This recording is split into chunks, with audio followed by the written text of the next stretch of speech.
$14 trillion.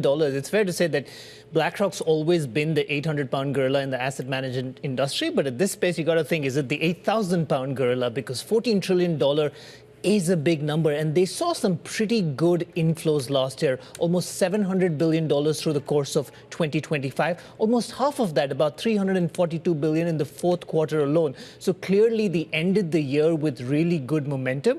And when you look at their earnings today, beat on the top line, expenses were down. That seems to be the magic formula this season. And there was reason to expect that the stock will have a little bit more of a pop if it did beat expectations, because if you look at the trailing 1-year stock performance, 3-year stock performance, 5-year stock performance, BlackRock, to be fair, much like many of its peers, has been trailing the S&P index. That's not the case in the banking sector, where it has been all guns blazing. But at least in this part of the financial services space, it's not been that great on the stock front. The shares have not been outperforming. So when you have results that actually do beat expectations, you shouldn't be surprised to see the stock pop 5%.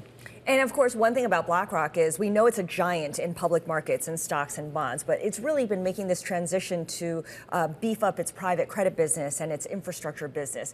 How is that showing up in the bottom line? Look, that is the big story at BlackRock, this transformation and this play that they're trying to make to become a private markets giant. They have about $5.5 trillion in assets in ETFs, a vast majority of that tied to indexes. But for the longest time, the perception with BlackRock was it had these low-fee index tracking products, which is great, which gives you scale and obviously gives you a big platform. But if you really want to go to the next level, you have to go where the market's hot and where the market's interesting, and that is truly private markets. We've seen private markets grow and mushroom in the last few years.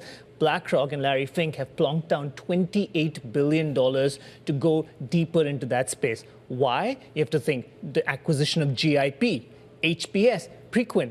As these platforms integrate into one BlackRock, if you may, and as we talk about the AI build-out, the data center build-out, the infrastructure requirements, the private credit needs in that space, BlackRock has got the right tools in its kit to monetize and capitalize on that.